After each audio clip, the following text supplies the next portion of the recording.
And the judge will say, of course, no, you've told me you're a keyboardist. We haven't discussed whether or not that's what you do for a living, whether that's your main occupation. Or even if it is your main occupation, it may still just be a not-for-profit hobby. Maybe your other half is a breadwinner in your family. Even if you're a full-time keyboardist, that can still count as a hobby. I suppose it is an occupation, just not a job. Well, you see, we're going down the road of talking about it too much now. It's none of my business. So off you go with your Genesis thing and do that. And of course the keyboardist from Genesis, what's he called? Is it Mike and the Mechanics? Rutherford? No, the other fella. He'll say, yes, Your Honour, thank you very much. I'll take my leave now, and then he'll leave. And they go out and record that song, In the Living Years. He'll say, something, something, something, something. It's probably the wrong fella I'm thinking of, is it? The keyboardist. And no, he's not the one who did In the Living Years and did Mike and the Mechanics. And even if he is the one who did that, he's still not the one who did that, because the Mike out of Genesis who's in Mike and the Mechanics is not the singer. So he's really just a guitar player in that as well. So he's not even the keyboardist in Genesis, so he's very much the wrong person I'm referring to. He didn't do that. So I fucked that one up royally, didn't I? At least he's got out of jury service. Into your head, into your head, into your head, into your head, into your head. If you ever have an opportunity to experiment with different ways of maintaining an orange cordial and tap water hydration regime, trying to cut down on the likes of fizzy, caffeine-free Coca-Cola Zero, hypothetically, for example. If you ever have an opportunity to play around with orange cordials that you add to tap water in a bottle. Now, the way I do it is you start off with a strong one. Respectable amount of cordial into the bottle, top her up with tap water, and drink a few mouthfuls of that, and then add a bit more water so it's a bit more diluted. And then eventually, with every refill, it gets further and further away from being a child's orange squash drink, and more closer to being the pure tap water that an adult is supposed to be drinking in this world. Problem, of course, with that way of doing it is you have tap water in it that's getting older and older by the hour, older and older by the minute, by the second, by the hour, by the 12-hour passage of time, by the 24-hour passage of time, by the week. And hopefully you don't have tap water that's on the go for a week. But it's not impossible, unfortunately, with this regime, because you have a big bottle of water. You have your cordial in it and you keep topping up the tap water element of it. And you're very conscious of the fact that you can't just throw it away, because then you're wasting cordial. You wait till you get to the point where it's almost down to pure water, and at that point, maybe, you can consider emptying out the bottle, washing it out and starting anew with a fresh batch of cordial. And no, you have to be wastage conscious if you're going to do this, because the whole reason you're drinking shit like this is to feel good about yourself, presumably. You're not going to feel good about yourself if you're wasting cordial like that. If you're going to do that, you might as well be just back on the fizzy piss, whatever it is. You might as well just be drinking that whole day if you're going to do that. So you're not going to feel good about yourself if you're wasting this shit. So no, I'm under a bit of pressure at the moment because I have this bottle that I distilled 2 days ago with a reasonably substantial amount of cordial in it, but the rest of it is 2-day-old tap water. Because for some reason I set this bottle aside and didn't drink from it for a couple of days. Hasn't even been in the fridge.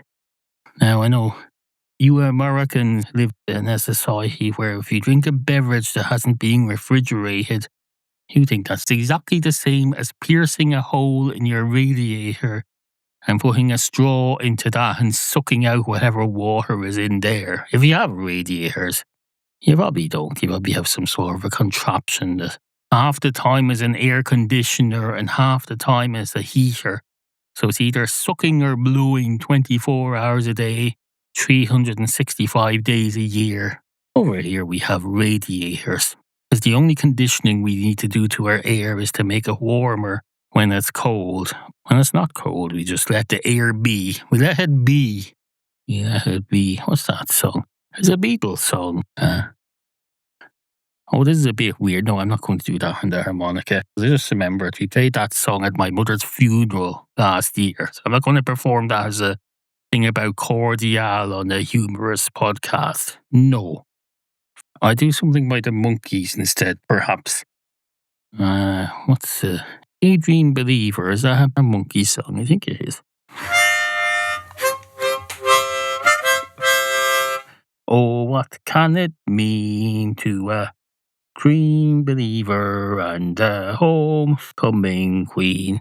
Now, what that's got to do with the discussion here is, well, the answer to that is nothing. Nothing. But what are you going to do? Am I supposed to pick the songs for my podcast in advance, analyse them, and run them by a solicitor? No. I have to make a last-minute decision sometimes, and I made a last-minute decision there. I think it's all for the best. I hope everybody's all right out there. I hope everybody's alive and well. I don't mean a listener here. I mean, I hope everybody outside of this room is alive and well. I hope the cats are okay. I think my wife's either about to or just gone out. So I hope anyone who's out in the broader outside world is okay as well. I hope whoever's driving past this house into the cul-de-sac has realised that they're fast approaching a dead end and is ready to come to a stop. In fact, they'll have to do it before that, because before they get to the dead end, there's a 90-degree bend in the road at the bottom of a steep hill, so you better have your shit together if you're going down there. And the way I see cars flying past this house on this road, I really don't think a lot of them have their shit together. It's a very steep road going down into a dead end. And before you get to the dead end, as I say, there's the 90-degree bend, where if you don't stop, you can end up going into a ditch and down in an embankment and onto our main road, where not even our cats would dare to venture. So if you're going down a road like that, have a bit of, I don't know, use the brakes. I don't drive, so I don't really know what you do in that situation with a vehicle. But if in doubt, put the brakes on. Reach for the brake lever and turn the brakes on, and then leave them in the on position. See, brakes on, you probably have an electronic button for the brakes these days, do you? Don't really have mechanical switches anymore. You have what they call soft buttons, where you press it and the button doesn't go down, it stays in the same position. You touch it, it's more like a touch screen. So you reach for your touch screen and you press the brake button. I presume that's how it goes. Do they call those brake pads? Because a lot of these apps, for example, they have apps that some podcasters use for sound effects and things, and you have an interface, and the screen is divided into these boxes called pads, and they're basically touch buttons. You press a button, and each one is called a pad. So if you have something on there for your car app, for driving the car, is that called a brake pad? When I was younger going on a bicycle, each wheel had a pair of brake pads on them. So I presume each wheel on a four-wheeled car has a pair of brake pads on them. So you'd have one pad on the screen for each brake, or maybe you can press two together so you can multitask. And then you've the spare wheel, of course. Now, you probably don't need a control for that, do you? But what if you have a puncture and you change the wheel? Do you have to reprogram that pad button thing on the touch interface to go, oh, the wheel that was in the boot of the car is now the back right one. So reboot this button to that. I suppose that's sort of automatic as well.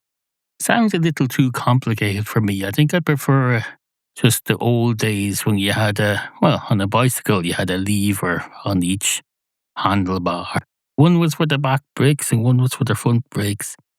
And then if you were about 8 and your parents bought you a bicycle and they didn't realise that it was a girl's bicycle, all your friends did and everyone in the neighbourhood did, but your parents didn't, and you had a bit of manners, you were a decent, well-behaved child, you didn't give lip to your parents, so you didn't say a word about it. You just used the bike until you drove it into the ground naturally after 3 or 4 years, and thank Christ eventually the frame broke and it needed to be scrapped. I know, if you're one of these kids, you get these bicycle. There's a thing I used to call a back pedal brake. You pedal backwards and that functions as a brake as well. I don't know how it works. Does it control the back brakes or the front brakes or something? It does something. It does something. I presume on the cars though, on the older cars, it's just a switch. It's a switch, brakes on, brakes off. That's a sensible way to do it. One switch for the front brakes and one switch for the back brakes. And then if you want to get going, you switch the brakes off. Now that could be confusing, because what do you label that? Do you label the on position, do you label that on for brakes on? Or do you label it on for car on when you want to switch the car on? You switch the car on. You want to switch the brakes off. I don't know. So maybe the whole touchpad interface thing is simpler. Because you just show a picture of a car stopping and you press that. You say, yes, I want the car to stop. I'll select this. So that shows a car stopping. But how do you show a car stopping on a still picture image? Maybe it has a GIF, a little short clip of video. Each pad on the screen has a little short piece of video where the button is a loop of a car stopping. Surely that could be mistaken for a loop of a car starting. How is a car stopping look any different from a car starting? You'd have to have audio with it. You hear the brakes screeching, I suppose. That would give it away. You listen to that. You hope you don't get confused with something that's happening on the outside world and your car or other cars around you. You need to remember, be careful with the audio. Is that the audio from the GIF, the video loop that's labeling the button on the touchscreen? It tells me which button is for the brakes. Then, of course, you press it and then your car, if it's not maintained properly, your car screeches. Well, at least it stops. So that's good. Wait a minute though. The buttons, would they all be emitting a soundtrack simultaneously then? You're trying to select a button from this interface. One of them is a loop of a car stopping and has the audio of the brakes screeching so you can identify as a car stopping. Then the other one presumably is for the car starting up and it has the sound of a car revving up. You'd hear all of those simultaneously. I suppose you could have it where you just, when your finger hovers over each pad, it plays the audio for that particular video and the other ones are muted. I suppose it could work like that. So then you finally find the one that's the brakes screeching sound. You press that and then you hear identical sound of your car brakes screeching. But then if you've had a car service, they don't screech. So you press this button that you picked because you heard screeching on the audio. Then you press it and you don't hear anything. And you think, that's not working, that's a fault. And you go down to your service garage and you say, I pressed the brake screeching button and the car appeared to come to a stop, but there was no confirmatory screeching sound from my actual brakes to match what was happening in the video. And they'll say, I fixed that by swapping out the video that's on that button. I'll have a video of a car quietly coming to a stop. Of course, that'll be hard to identify then. I suppose I could do it the other way and just leave the video and make your brakes intentionally screechy, but not dangerously so. I suppose there's ways to do that.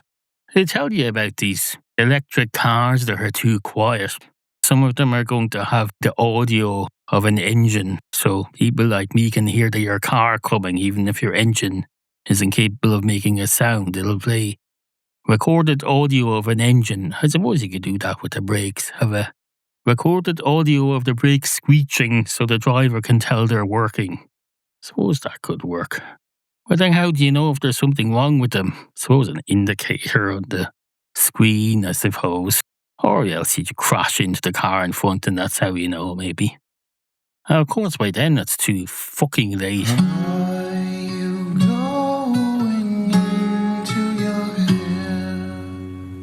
Once upon a time, there was a dog, a dog, a dog, a dog, a dog, a dog, a dog, basically a dog. And this dog was walking along a runway one day, well, a former runway. He was doing this in my imagination because there's an episode of Air Crash Investigation where there's these pilots completely run out of fuel and they have to make an emergency landing somewhere. There's no airports. The pilot remembers some old military base that he's familiar with because he used to use it about 50 years prior to that when he was in the military as a pilot. And they've no way of contacting the ground because nothing on the plane is working. The engines are gone, most of the electronics are gone, so they decide to land on this airfield runway. They have no idea that the place closed down many years prior. When they get to it, there's some sort of event going on the tarmac. The locals are having some sort of an event, a street party or something like that. Everyone has to get out of the way. They nearly run over 2 kids who are on the runway. Now, I don't know if there's any dogs involved, but there could well have been. There could well have been a dog on that runway, that old abandoned runway. Perhaps just walking along, minding his own business. Perhaps he's been brought to the event by his owners. Walking along, minding his own business, and suddenly there's a commercial aircraft looming down on him from the sky. Looming down on him. Like some sort of predator would if he was a dog who lived in the jungle. Do they have dogs in the jungle? I'm not sure. There are plenty of cats in the jungle. They have parrots and things. They have snakes. The dog, I think, is one of the few household pets where I can't readily think of a cousin that I might have in the jungle. I can't think of anything. Is there? We don't have coyotes in the jungle, surely. They're somewhere else. They're from that place that place in the cartoons, the place with all the red rocks that's usually in America. It's usually somewhere between California and the middle of America, isn't it? Some mountainous region. That's where they put their coyotes and their road runners. Some place with red bricks. It's the only place comparable to the scenery on the Roadrunner cartoons that I've come across on television has been Breaking Bad. Now, in Breaking Bad, they do a lot of scenes out in the desert, in a rocky region of desert. I think it's somewhere like Arizona, perhaps. I don't know. I don't know my geography of America. I think it's somewhere like Arizona or somewhere just east of the west coast of America. Just east enough of the west coast to not be on the west coast. It's inland, so it's cheaper. And you get property cheaper in the desert, some hellhole mountain that's full of road runners and coyotes and things. There's no reason to be afraid of a road runner. Apparently they can't fly. They just simulate it by running very fast. They wind their legs around in circles like they're winding themselves up, and then they run very fast and make a stupid sound that's entertaining to children. Entertaining to 5-year-old children who've never seen anything else. They see this and they're easily entertained to think, oh, this is great. I've never seen anything like this before. These people, this coyote fella, he's a bit like our dog, our family dog. He's a bit like him. And then they have this thing, it's a bit like our family parrot. Except it's very similar because he doesn't talk. Makes some stupid noise that sounds like a human is making it. A parrot does that. A parrot sounds like a human when it speaks. So if it went meep meep, it wouldn't seem out of place because that's something a human would say and that's something a parrot would mimic. So the Roadrunner is very much comparable to a parrot. It's just has a better run of the open space. It gets to go out into the open spaces and go up and down all these mountains and terrorize someone's dog. That coyote is probably someone's dog that got out of the car during a picnic and ran off and got lost and they couldn't find it. And now it's stuck there. It's just some dog trying to survive. And we all think, oh, look, the evil coyote trying to kill a roadrunner. He's trying to figure out how to get something to eat. You all have to eat. even coyotes, even lost dogs. We all have to eat, every single one of us. Well, there is a few people, mainly I think in India, those Indian saints, there's a few of them who achieve a meditation status where they get to 130 years old and they manage to get to a state where they don't have to eat to survive. They manage to nutritionalize themselves with just air and a bit of water and they survive just fine. They sit there meditating. They say, oh, I'm in touch with my body.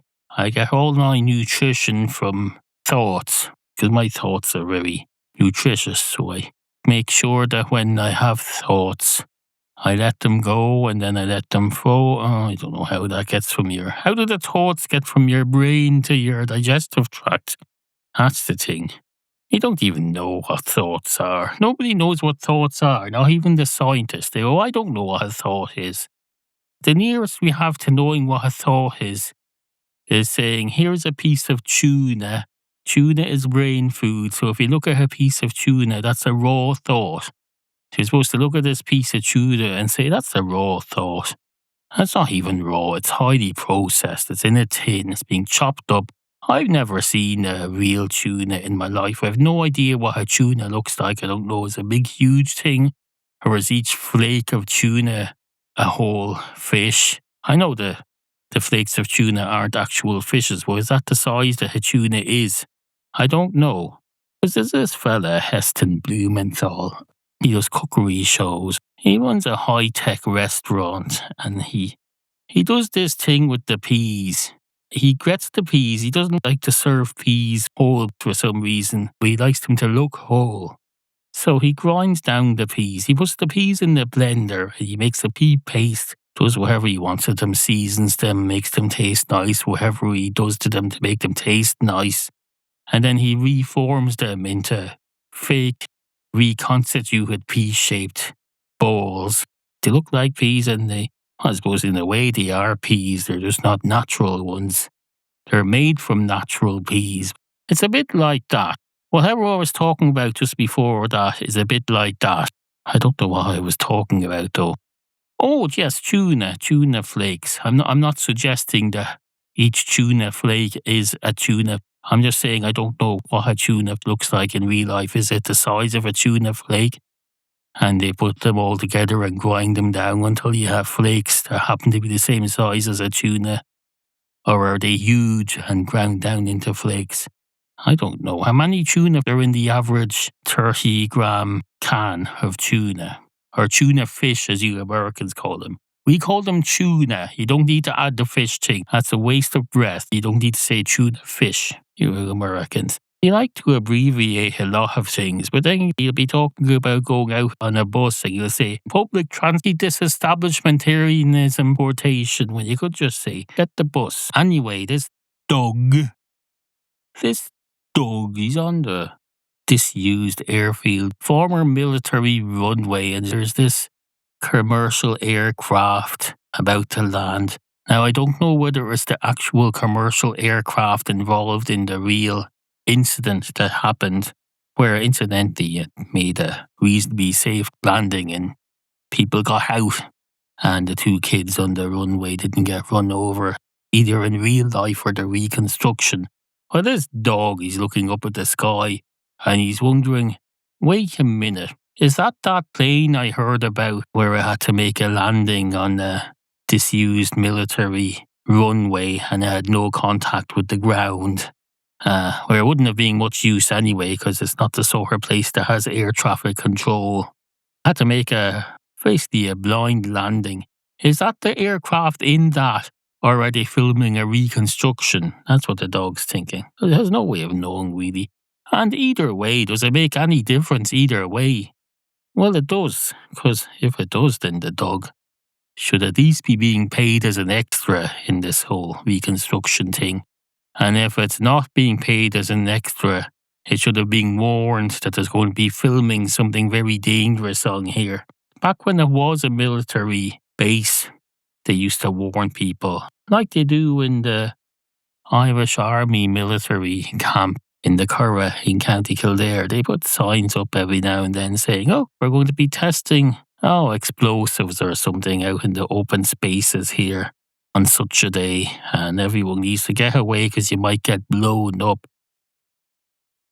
That is a disused military base, but surely if it's being reused for a reconstruction, they'd have to put signs and warnings up saying, hello, we're reconstructing a huge air incident for air crash investigation tomorrow between 2 and 4. Anyone who's on the runway will be paid as an extra, but you need to register. But if you're not involved in the reconstruction, you should probably just get out of the area and not get run over by this plane. I don't mean the plane won't land on you because it's somewhat in control. It's making a gentle landing, so it's not going to land on you like a helicopter that plummets straight down from the ground. But it might well run you over while it's trying to come to a stop on this short runway. So you might get run over. You'll be on a runway. You can get run over on the runway by an airplane just the same way you get run over by a baggage truck. And it's the same thing. And the plane could be crashing down from the sky, but you still call it being run over. Because you're dead either way, or you're surviving either way. You don't care whether it's an airplane, whether it can fly. If the baggage truck could fly and it was coming in to land and it run you over, it would still be just as bad as a normal baggage truck coming along and running you over. It's the same thing. Makes no difference whether the baggage truck can fly. You should just do that. There's no need to be loading your baggage onto the plane. It holds up flight boarding and everything. Takes all sorts of red tape and procedures and makes everything complicated. Just have flying baggage trucks. We're going to have flying cars very soon. We should have flying baggage trucks. They load the baggage on. As soon as that particular little baggage truck is ready to go, you can even make it like a drone, remote control. Load all the baggage onto a luggage truck that instead of going out to the aeroplane, it just immediately takes off and flies to the next airport and dumps your stuff there. Then collects up another load and brings it back for the return flight. That's how you do it. No need to be loading all that stuff onto a plane. And now you're going to do the same eventually with the buses that bring you out to the airplane. Load the passengers up onto that. Now you probably have to make sure they all have seats. A lot of those things, it's standing room only. There'll have to be enough buses so that every passenger got to sit down on the bus. And then you have a flying bus that takes off, goes wherever they're going, brings them precisely to their destination. In some cases, it mightn't even have to go into the airport, for it's a quiet time of day. Every airport in every major city has a motorway highway nearby. Just land on that, then come to a stop near the airport, dump everyone at a bus stop where they can get a bus straight into the city and avoid the airport. Now I know what you're thinking there. You're thinking customs and excise, immigration, basic rule of law and civilization. You can't have people going somewhere and not spending 2 hours going through an airport terminal. That's just wrong. You want to oppose all change, and let's just keep going on the way we've been doing it since the 1950s. Just have everyone getting on this huge contraption of a plane. That's no way to live. My father was never on the plane in his life. He thought they were horrific, appalling contraptions. And my father was born in the 1930s, lived until 1989. He thought air travel was an appalling thing. He thought, no, you don't go on that. They crash. They crash and everybody dies, or somebody dies, or you get injured, or something terrible happens and they crash. They crash, they go up into what goes up must come down. I can understand that. I was on my first plane shortly after he died. I was on my first plane trip, and I found it a bit scary. Also a bit confusing. Had a stop off at Shannon Airport in the west of Ireland, and then we took off for the second leg of the trip, which is going over across the Atlantic. And for a long time I could see what I thought was a harbour wall and a very straight-looking coastline. I was watching this for about an hour and wondering why we weren't making any progress. It turned out I realised sometime later that's the wing. The wing of the aircraft, a dull grey thing that melts into the dull grey sky above this country, like it's being camouflaged or something. That's when I started to wonder, am I on a military plane now? I suppose it doesn't really matter. Well, you'd think they'd have told me. Whereas I knew the flight number. It was Aer Lingus EI-133, if I remember rightly. Now, if you were to look that up, you would find that's a very popular and regular and long-running commuter flight from Ireland to Boston. I presume it's still going. Is it 133? It's been some time since I was on it now. So I might be getting confused because the bus to this town where I live is the 133 as well. That's a bit confusing. That bus went to the airport for a while and then it stopped going to the airport. And they missed an opportunity. You could have got the 133 bus to the airport and get straight on the 133 plane to America. And is there a 133 bus at Boston? There probably is. Buses in Boston are they're a bit American. There's nothing wrong with being American, don't get me wrong, but I got on a bus there with my mother. This was back in the days when every normal country you could still get on the bus and give them money. They'd print you a ticket and they'd speak to you. I know we get on this. It has one of those contraptions that we've never seen before at this point, the early 1990s. You're supposed to put the cash into this hole and there's no change. The driver doesn't say anything. You're supposed to just know how much it is and where you're going. Apparently the fare to every point along that route is exactly the same. So my mother put something like a $10 note into this contraption, expecting change to come out somewhere.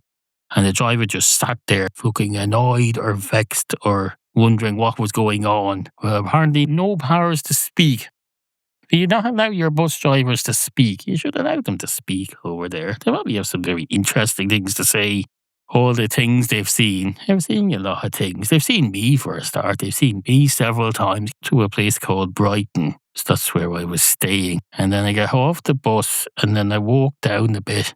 And you go past this CVS place, and then you go down a bit more, and then you get to, what's that place called? The Store 24, is it? I think so. And you get to there, and then you realise you've missed your turn, which I would do a lot in those days. It's quite a complicated place to find your way around, I found. And that's where a bus and plane and bus combo with the same route number would come in useful. I suppose that's a bit too much to hope. At least you have the luggage thing, so there's that. Now I know what you're thinking there. Rather uncharitably, if you don't mind me saying so. You're thinking, that man, born in the 1930s, is my father you're talking about, by the way. He's called him Mr. O'Carroll. Have a bit of respect. He's from a day when people used to have a bit of respect. You'd wear a tie at weekends in the garden. You'd call people Mr. You certainly wouldn't start letters with hi. Tweet from your bank saying, "Hi, Neal." You would not. You say, "Dear Mr. O'Carroll." You'd have a full reply address with the name of the person who you're dealing with, their office number, their desk extension, and this wouldn't be happening on Twitter either. Not because it's X now, but because Twitter didn't exist. Banks used to correspond with you by letter. Most of you young people, you've probably never written a business letter in your life, have you? And never mind all that, that's not the point. The point is you're saying my father, who was born in the 1930s, and was rather anxious about the idea of getting in the air in a tin can and flying through the air at a fantastic speed with a couple of hundred people crammed in with you. He never went on the plane in his life, and you're thinking, that's a bit silly. You're thinking, there were men in the 1910s going up in fighter jet all the time, and no fear at all. They go around in fighter jets, absolutely fine, flying all over the place. Most of them didn't even have a co-pilot or a stewardess. Now, the difference is, firstly, they all got killed. Well, half of them got killed, or else they killed others. If you were in a plane, if your pilot had to fight and kill people on other planes just to get you to your destination, you'd be a bit nervous about flying. And the reason those fighter pilots weren't nervous was because they weren't the passengers. They were in charge. Through the whole flight, they were thinking about flying. They didn't have to worry about, is that a normal noise coming from the back Are we supposed to be facing this way? Is the sea supposed to be parallel with the window pane? Is the sea's surface supposed to be parallel with the window pane? All that stuff. Pilots and those things didn't have to think about that. And passengers didn't either because there were no passengers. It's only in the 1950s when these planes started having passengers on them, and by then they were finished shooting everybody. The pilots were not having to shoot people to get you to your destination. They weren't having to drop bombs on the way. Sometimes there'd be situations, and they still do, whereby they'll have to offload fuel. If there's a change in, if they have to make a diversion to a nearby airport a lot earlier than planned, they dump below the fuel. But that's the nearest you get to dropping a bomb. Now, apparently it's perfectly safe to dump fuel. You just do it over water and it just sort of disintegrates in the air. Just turns into, it's like if you fart, it's gone within seconds. If you fart, just disintegrates in the air. You smell it for a couple of seconds. If someone happened to be swimming in that water when you drop the fuel, I don't know, would they feel like a bit of drizzle or something, or water vapor? I don't know. Or is it disintegrated before they get to them?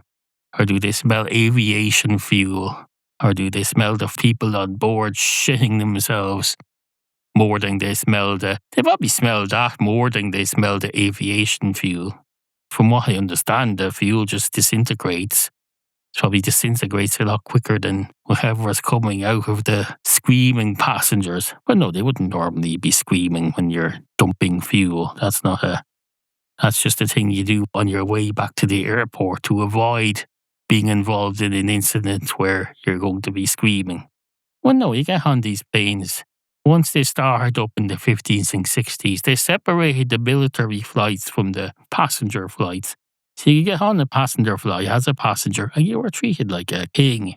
You see pictures and videos of these early commercial flights from the 50s. They treat everyone like a lord. They'd say, "Hello, Lord."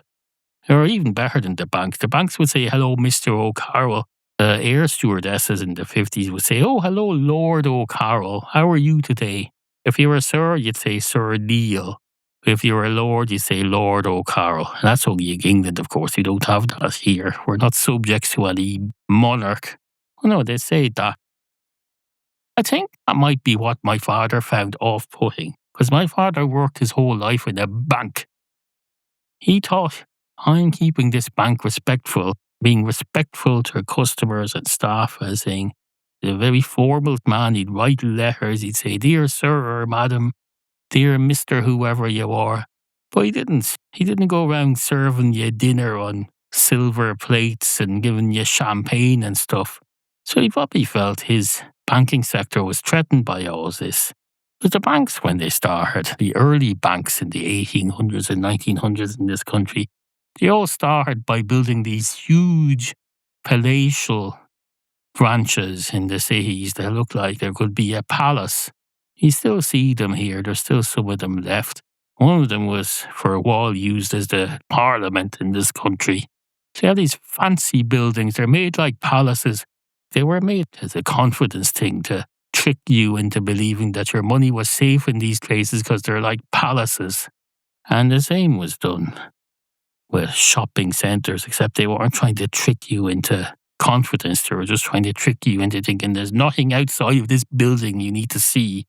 So when they built shopping centres, they built these huge malls with nothing on the outside except concrete. You go in, you wouldn't see anything outside. Well, you might see a strip of sky through a bane of my existence ceiling things that they have now in these shopping centres. They have these shopping centres. Everything's bright white, blinding white light. Then they have these glass roofs. You can't see what's outside, but you have a huge amount of light coming in and it blinds me. Blinds me to a pulp. Is that the right phrase? Blinds you to a pulp? No.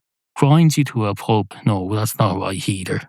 Well, it doesn't turn me into a pulp at all, so that's not relevant at all. It just blinds me. Makes it even more difficult to see than it already is. So fuck you, modern architecture. Anyway, suffice to say, I know what you're thinking there. You're thinking, no, that's a bit much. That man was born in the 1930s. He lived through World War II, for Christ's sake, even if he was a child. He was a man of the world, worked in a bank, Presumably drove a car. Yes, you're right. That is a presumption, a baseless presumption, but he did. He drove many cars and he liked cars. But he never got on a plane. Because a plane is not the same thing as a car. A plane is like climbing inside a balloon. And not a hot air balloon, just a balloon. You get a balloon and you climb inside that and then you let someone else control it. So you have no control over where you're going. You don't even get to control it. I think maybe these planes might have been more comfortable to the nervous flyer. And there's no reason why you can't do this. If you look in the cockpit, each pilot has an identical set of controls. They share a kind of lever in the middle, but they have their own controls. They can swap over and swap controls. There's no reason you couldn't have a dummy one of them in each of the passengers' seats. Suffice to say, don't be all snobbish about people who don't want to fly. They want to fly, they just can't because they don't have wings and they don't want to do it unnaturally because they know, for one thing, that's unnatural and wrong. It was an era when you did things that were natural, and if it was unnatural, you didn't do it. Driving a car wasn't unnatural because you were on the ground. The wheel had been round long enough for it to feel a bit natural. We were used to circles. Wheels were okay because the wheel is a natural thing. It's a circle round for thousands of years, and it's the shape of a planet. The whole universe was founded on circles and spheres, so a circle is the most natural thing in the world. That's why every television channel, you look at every news channel, every cable channel, the little logo they have in the top right corner, 70% of those are based around a circle or a disc or a globe, because those are the most comforting shapes for human beings. Some designer somewhere realised, I'm not making this up. They do this. They use circles in these logos because the human mind finds them somehow appealing. So they do that. Look at a circle now. Look at it. As it happens, maybe this is why I'm talking about circles so much. I just realised I am looking at a circle right now. There's a circle right in front of me. It's a big white disc. The record button on my iPad. I'm staring straight at it now. It's blurry, but even then I can see that it's a circle and it's very comforting because I can see that I'm recording. It's all about the circles, but not balloons. When you're afraid of flying, you feel like you may as well be inside a balloon as being handled by someone else, maybe carried in the beak of a pelican. Do pelicans fly? I don't know. Do pelicans even exist? I don't know. Are they like dragons or something? I only know them from a joke book I had as a child. There was a joke book I had as a child that had some poems in it.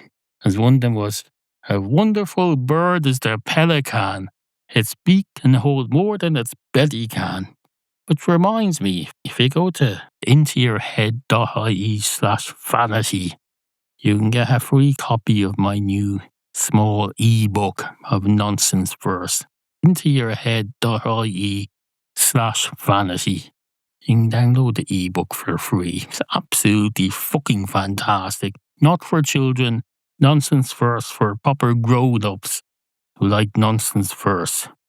IntoYourHead.ie/vanity. Into your head. If you're listening to this at the science research base near the North Pole, I'd like you to try the following experiment, please, if you don't mind.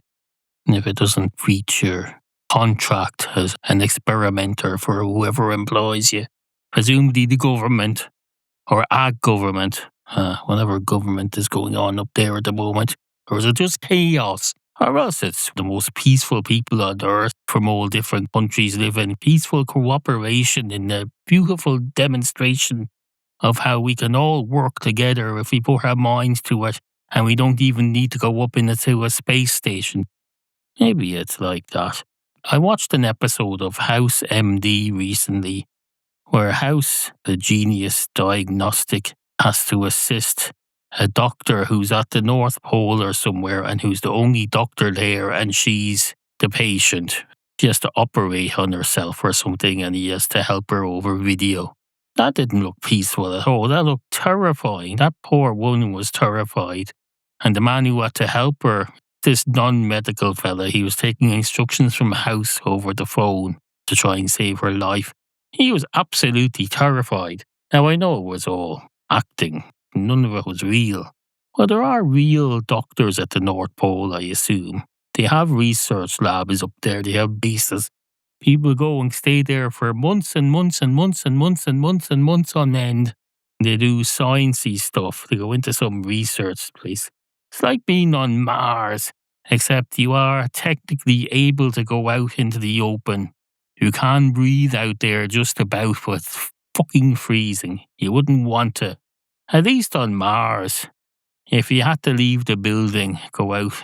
You're in the Mars colony, you had to leave the building, maybe get something from the storehouse over there, and you had to hold your breath for a minute while you ran over because there's something wrong with your spacesuit.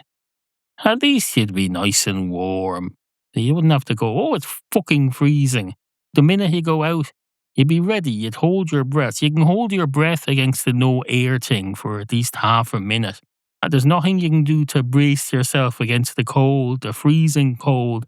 I remember going to school once when I was between 6.5 and 8.5 years old. I remember being walked to school one morning and the wind was so strong in my face I thought I was going to suffocate. I had difficulty breathing.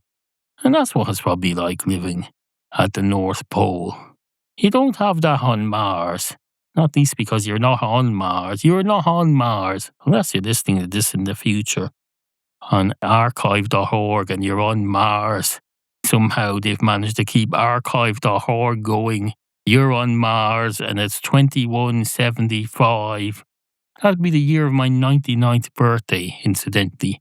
And also the 99th anniversary of Bohemian Rhapsody by Queen going to #1. Although that was technically the previous year because it happened in December of the previous year. It was still #1 in January, so it still counts. Then, of course, it charted again about 20 years later after Freddie Mercury's death. Oh, technically, that would be a new release. Does it count as the same thing charting again? I don't know. It's definitely the same song. I'm certain it was the same song. I'd recognise it anywhere a mile off. Anyway, you're in. What did I say it was? 21. Oh, did I say 2175? Oh, that would be my 199th birthday then. And 199th or 200th anniversary of Bohemian Rhapsody. Oh, well, you're certainly on Mars by then. Unless you failed to get selected or you haven't chosen a life as an astronaut. Well, you wouldn't be choosing a life as an astronaut if you're going to live on Mars. You're going to settle down there, presumably. You're not going there to be an astronaut and be flying off the Earth every couple of weeks on some mission. No, you're going there to live on Mars. It's not like Ryanair or somewhere. The big airlines have these hubs and you're based at some hub. I don't know if you have to be living in the country where the hub is. Suffice to say, you're there at the base. I'd like you to try, actually now that I think about it, if you're 199 years in the future, there's no point in you doing an experiment for me. Because there's no way you can report it back to me. Unless you've invented some way to successfully notify me about it. Which surely I'd have found out about it by now, unless I'm not very observant. I'll keep an eye out though. I've got my phone here propped up in front of me so I can see notifications coming up on it. I just got one saying that the previous segment has been processed by Auphonic and it's ready in Dropbox or wherever it is for me to process further on my computer later. So I am keeping an eye out for stuff like that. If it happens in my peripheral vision or somewhere that's not on a screen stuffed in front of my face in dark mode, then I might miss it. So be careful about how you send me your notifications. Didn't they figure out something on Back to the Future? They got a message somehow to the scientist fella in the Wild West era. Oh, maybe they didn't. He got a message to them. That's not the same thing at all. If you're sending a message from the past, you just have to put it somewhere. I think he put it in his car somewhere when he hid his car. He got a message to the future somehow just by leaving something there for a long time, which I don't consider to be legitimately transmitting a message. If you're just leaving it there, saying, I'll leave it there and he'll find it in 150 years' time. No, that's not sending a message. That's just giving up and leaving it there and hoping for the best. I suppose if you put a lot of thought into preserving it and hiding it and putting it somewhere where it'll be kept safe and private but still reach the expected recipient. I suppose you have put some effort into that, so it does count as doing something useful. Well, it's not sending. Anyways, that's the North Pole for you. Or maybe it's the South Pole. Where do they do the experiments in these science stations? Is it near the North Pole or near the South Pole? I don't know. I used to live in a place called Athy in South Kildare, and it considered itself famous for approximately 3 things. One of them was that explorer who went to the North Pole. What was his name? I forget his name, but they're always going on about him. He's from Athy.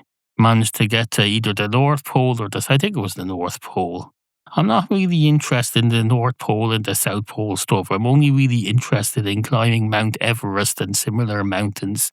I'm not interested in stuff that's just walking along for 850 miles. I'm sure it's quite an achievement. It just doesn't interest me.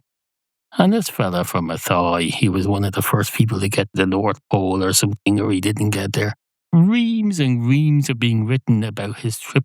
Nothing written about the first 40 miles, which I, having lived in Athy for 15 of the last 20 years, I think that would be a significant part of the effort of travelling.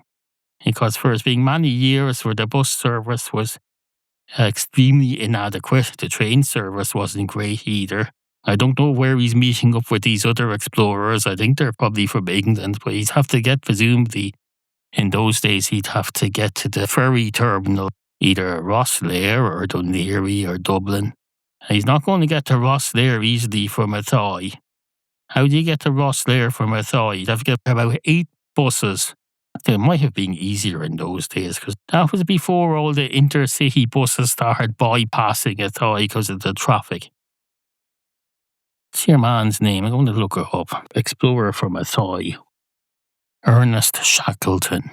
I have nothing further to say about him. It's just that recently I've done a lot of segments where there was a name or something I couldn't think of, and I added it in the notes later, but I never spoke the name on the actual show. This time I'm going to speak the name. Ernest Shackleton. Ernest Shackleton. Ernest Shackleton.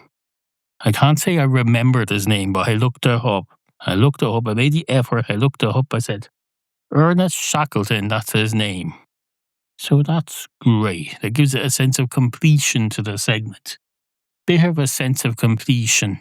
I even remember, which I don't usually, that I started this segment saying, if you're in that place, I'd like you to try the following experiment, please. I remember to come back and discuss my experiment request, which, as you know, ended in me going, oh, that's not going to work because you're 199 years in the future. Well, I came back to it, so it's complete. This segment is complete now. I declare this segment complete and whole. Fantastic. It's a prime example of what a segment on this podcast should be. Usable. Usable. Usable. To use the French.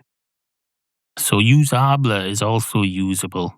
Because you say it, but it's also English. That's even more usable. It's a multilingual word. You can say usable or usable. I presume the French for usable is usable. Stands to reason, doesn't it? I haven't looked it up or anything. I did study some French in school. I have no idea what the French for usable is, but I presume it's usable. It sounds credible. Sounds like it could be that or should be that. So that's good. It's usable. What's the Irish for usable? Is it, I don't know.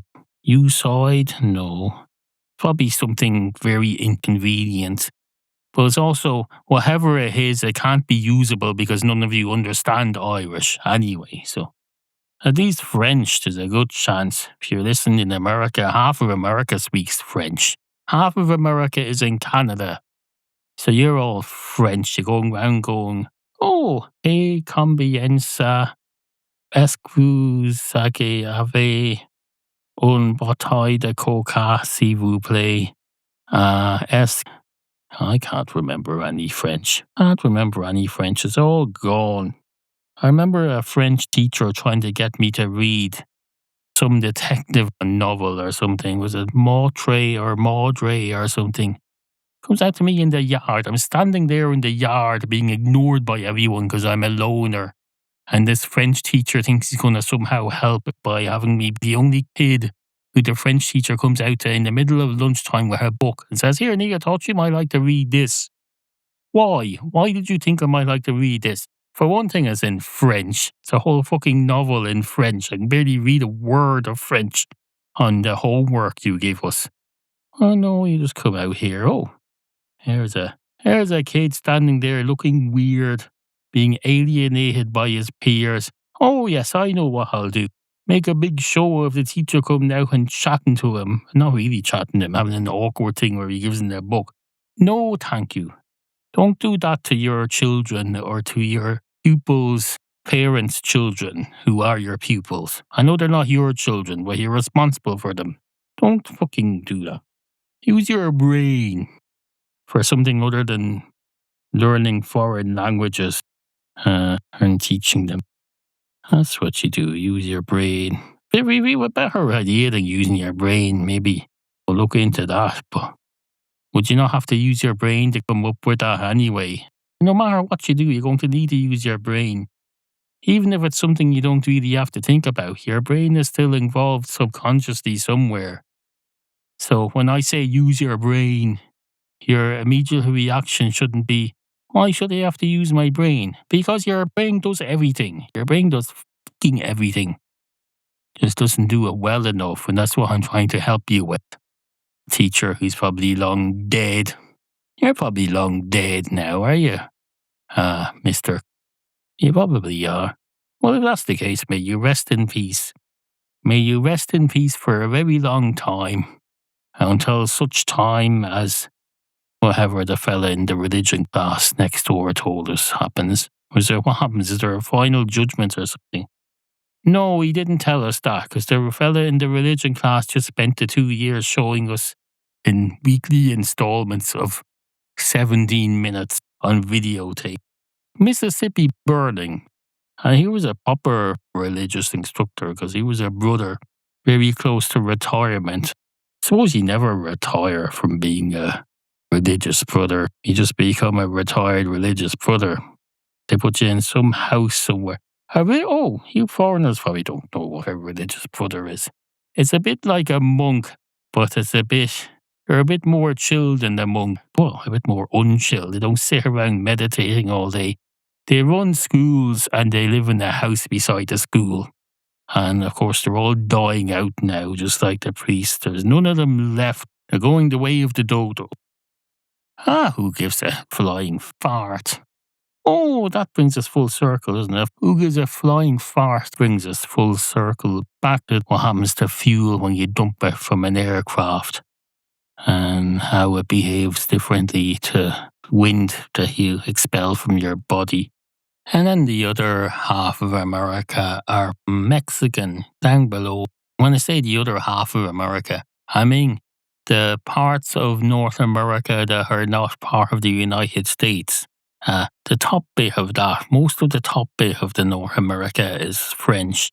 And then there's a bit at the bottom. I don't know my geography very well, but I think it's part of the upper continent, isn't it? I think so. I think Mexico and all the places around there, Mexico and Puerto Rico, they're somewhat attached to the main North American continent. Or are they in the stringy bit down between the two Americas? I don't know. And don't scold me for that, because for one thing, if I did know my geography, I'd be more likely to know the part of the geography that's from my home continent than yours. I'm not in America. And for another thing, you don't even have the same maps. You have your globes, you put America in the middle of them.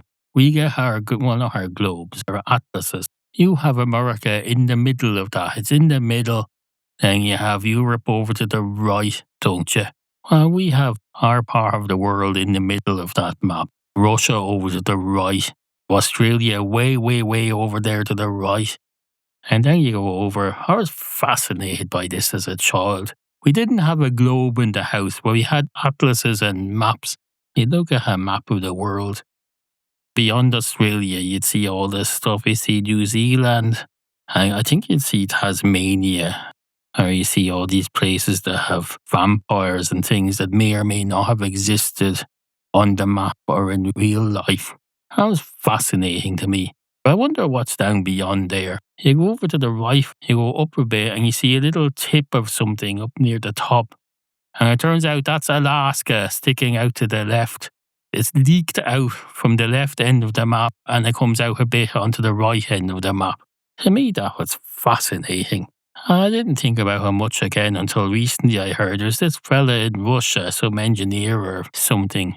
He wants to have a global highway, London to Alaska or somewhere, or around the back of the globe. Well, the back of our globe. It's probably the front of your globe, is it? Yes, probably it's the front of your... Well, on your American globe, you'd see it coming out the left side of America, or go over to the left of the map, and then you see, oh, this road is run off the map. And then you'd have to run over to the other side of the map and see it coming in on the right edge. And you're doing that in the car when you're trying to navigate. That would be rather complicated. I suppose if you bring a stapler, staple the two sides of the map together at the back, so you have somewhat of a cylinder shape. Because you can't bring a globe in the car. That's not practical. Especially one that's the scale that's big enough to be able to navigate the roads. Now, I think we're once again approaching the end of the program. I say once again because I've got into the habit of saying this at the end of episodes the last few weeks. So it's not the first time this has happened. We've approached the end before. And not only have we approached the end before, I've recognized and acknowledged it before. So don't worry, I'm not claiming that this is some new thing. I've just gone, oh, look.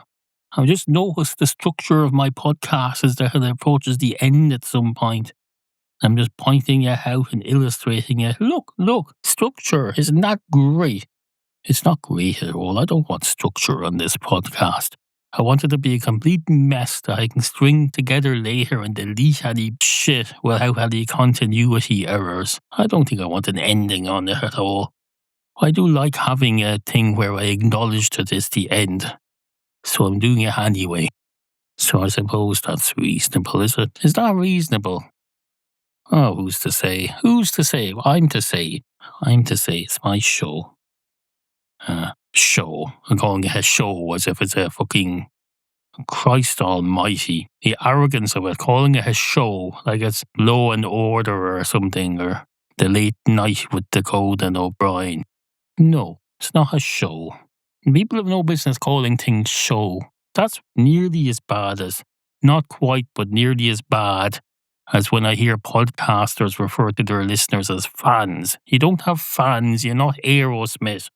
You have listeners. You're a man in a spare room talking to himself while his cats meow impatiently outside.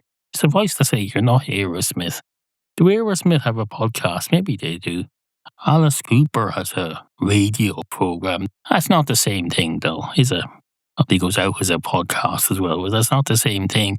And he's not the same thing as Aerosmith. It's just that when I was younger and starting to explore American bands, I came across Alice Cooper around the same time as I came across Aerosmith, and I consider them to be roughly the same thing. Which they're not. They're not even from the same era, are they? And then you have Bon Jovi. They're a lot more like Aerosmith than Alice Cooper are. So it's rather unfair to lump Alice Cooper in with the likes of Bon Jovi and Aerosmith. Although I would argue that it's also unfair to lump Aerosmith in with the likes of Bon Jovi. And it's unfair to lump Bon Jovi in with themselves. Because they're not really themselves, are they? They're John Bon Jovi and some other people. It's not fair to lump them all in with John Bon Jovi. No, they're individuals. They're a group of individuals, all with their individual talents. They're not all John Bon Jovi, so to call them Bon Jovi is unreasonable and unfair. That's the sort of situation you had. You young people don't remember, and neither do I. I've just read about it or seen a YouTube video about it recently. Rod Stewart was in a band called Either Faces or The Faces, and at some point they got to where he was like the Phil Collins of the Rod Stewart world, becoming a solo artiste in his own right. and his band felt like they were becoming effectively his backing band. So eventually they all fucked off. I think one of them joined the Rolling Stones, and they said, "No, fuck this shit. Go off and be your Rod Stewart in your own name. Don't call yourself the Faces with us. We're not part of your face. We're not one of your faces, and we're not part of your face." The fella who left to join the Rolling Stones, he does look a bit like Rod Stewart. At least he does now. He has a very similar face. Ironically, they all had from that sector of the industry, all the people from the Faces and all the people from the Rolling Stones had very similar faces. I don't think it's all from plastic surgery, because they look like that when they were younger too. They have that mouth thing going on, and they have that. I don't know, are they just pulling a face, or is their mouth shaped like that in real life? Or did they get stuck like that from pulling a face? I don't know. Well, they all have that face and that mouth, that Mick Jagger mouth thing. It was even satirised in that Spinal Tap film. They have that face. Well, I presume they're putting it on. Surely they didn't go and find comic actors who happen to have that face already. Maybe they did. Maybe they were musicians in their own right and they'd done the whole getting the face thing and getting a band together and doing the face and getting as far as they could get in the music industry and then becoming actors who played musicians. I don't know. I only wonder about these things. But I'll know more about this as I watch more YouTube videos. No doubt it'll keep recommending more videos about this stuff to me. And I'll know more about that world as I go along. And it'll probably come up in future episodes and I'll mention more about it then. So that's something to look forward to, isn't it? Filler. That's what it is. Filler. That would be a good name for a band. Filler. As I'm going to name the band Filler. They should. If you're a kid and you're starting a band, you can have that. You can have that. Filler. Call it Filler. So anyway, as I say, I think we're approaching the end of the program. The best way to know is if we're closer now to the end than we were when I initially mentioned that we were approaching the end, then we're definitely progressing towards the end. The way to really know that we're approaching the end is that I stop. I'm still getting through this bottle, by the way. The bottle of 2-day-old tap water that's got the relatively costly cordial mixed in with it. It'd be a third of a bottle left. I've just remembered I am having something spicy for an upcoming meal, so that should get rid of it. So that's not a problem. Having a spicy meal, that'll deal with it swiftly.